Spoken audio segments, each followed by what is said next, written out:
Hello, I'm Mark Rosewater, creator of Mood Swings. I'm Ari Zerolnik, and I'm here to help.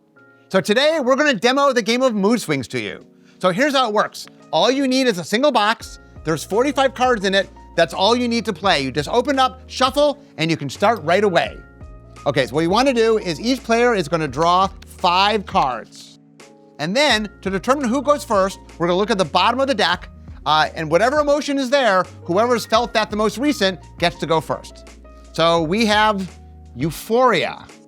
Well, I'm teaching the game that I've been wanting to make for 28 years, so I will say I am more euphoric. I'm just happy to be here. Okay, so since I won, I can choose whether to go first or second. I'm going to choose to go first. On my turn, I get to play 1 card. So I'm going to play Laziness.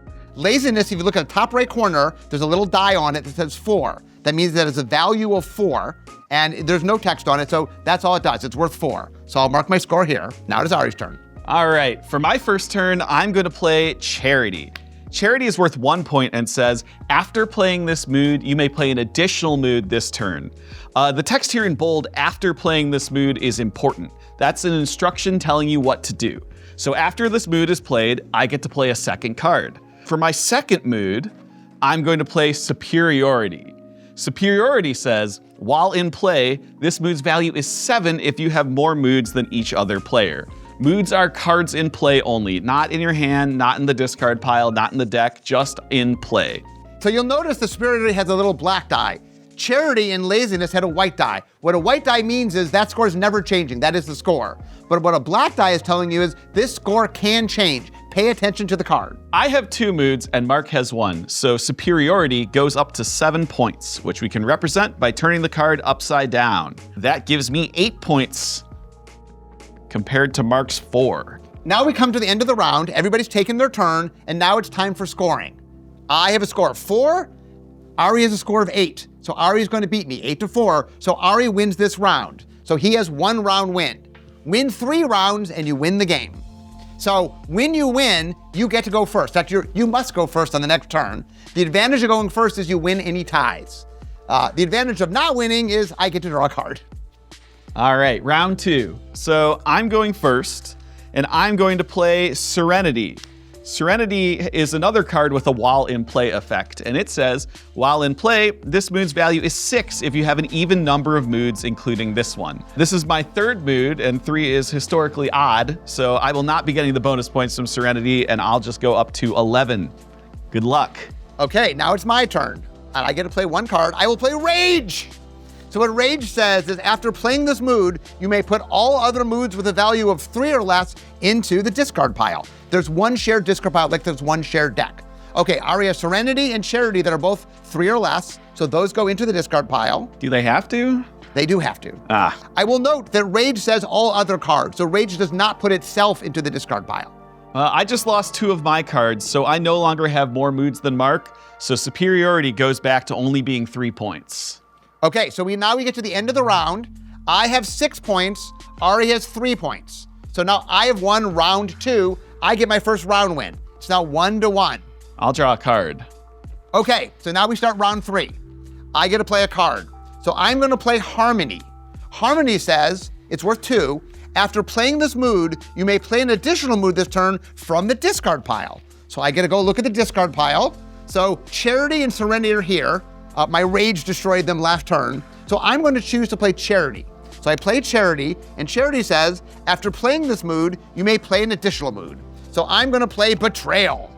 So Betrayal is worth 6. It says, after playing this mood, give 1 of your moods to another player, and then after scoring, the mood will come back to me. So I will betray Charity, and I will give it to you. Thank you so much. But that puts me at 14 points. Puts me at 4. And now it is Ari's turn. Yeah, for my turn, I don't have a lot I can do, so I'm just going to play Indifference, which is worth 4 points, putting me up to 8. Okay, so now it's the end of round 3. I have 14 points. Ari has 8 points. I'm going to win that round. I get my 2nd round win. 1 more round win, and I'm going to win the game.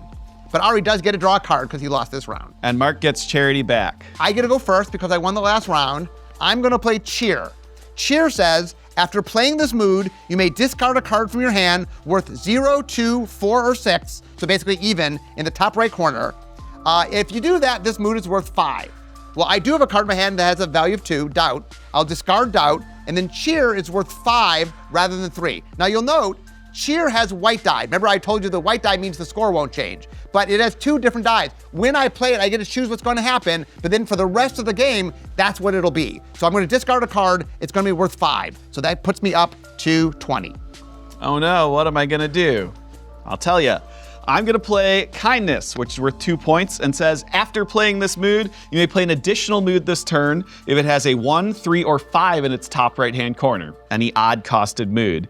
And for that, I have Meekness, worth another 1 point, which says, after playing this mood, suppress all moods with a value of 5 or more. Those moods remain suppressed as long as you have this mood. So a suppressed mood is still on the field, but it has a value of 0. So to show a mood is suppressed, we turn it sideways. So note, I have a 5 and a 6. Those are 5 or more, and I'm going to turn them sideways. If you look at the top right-hand corner of Meekness, you can see that it has an exclamation point. That means that there's something you should be paying attention to, that the card's doing something while it's in play. In this case, it's keeping Mark's cards locked down. So if I ever get rid of Meekness, I'll get my scores back. But for now, Meekness is here to stay, and I'll get an extra 3 points. And I go down to 9. We're now at the end of round 4. I have 9 points, Ari has 10 points, so Ari's going to win this round and get his second round win. It's now 2-2, so whoever wins the next round is going to win the whole game. But since I lost, I do get to draw a card. Ari goes first for round 5. I've got a pretty good play this turn. I'm gonna play Self-Loathing, which is worth 6 points. Self-Loathing says, to play this card, put 1 or more of your moods into the discard pile. Since it says to play this card, that means there's an action I must take to put the card into play. In this case, it's putting 1 of my moods into the discard. Meekness is worth the least amount of points of the cards I have, but it's keeping Mark's cards locked down, so I'm gonna put Kindness into the discard. That puts me up 4 points. Okay, so it's now my final turn. What can I do? I have 1 card. I'm going to play my 1 card. It's called Panic. So Panic is worth 1. It says, after playing this mood, choose up to 2 players. For each chosen player, put 1 of their moods into their hand, and you can't put this mood, Panic, back in your hand this way. Okay, I can choose 2 players, up to 2. I'm not going to choose me. I like my cards in play. So I'm going to choose Ari. So I can pick any card and put it back in Ari's hand. Now, Self-Loathing is the most points, so maybe I want to do that, but that's actually not the best play. I'm going to put Meekness back into his hand because Meekness is keeping my cards locked down. So I give him Meekness, and then Cheer and Betrayal are worth their points again, and that puts me to 21. And that puts me down to 13. Okay, so now we're at the end of the 5th round. I'm at 21, Ari's at 13. I win the final round, and I've won 3, and I win the game. Good game. Now, that's how you play with 2 players. So let's talk a little bit about how to play with 3 and 4 players. It's basically the same game. You're playing to win 3 rounds. The turn sequence and everything's the same. There's just 3 differences. So let's walk through those. Number 1, it just can take more rounds to play. Even though you're only playing to 3, with 3 players or 4 players, there just will be more rounds. Number 2, tie-breaking works a little bit differently. In a 2-player game, whoever plays first wins the tie. In a 3 or 4 person game, whoever played first between the people who are tied wins the tie. So let's say we have player 1, 2, 3, and 4, and 1 goes first. Well, 1 will beat anybody, 2 will beat anybody but 1, 3 will beat 4, and 4 won't beat anybody because it matters the order that you go in. The final change is something we call hurt feelings. So this is an element that's only played in 3 and 4 person games. So here's how it works.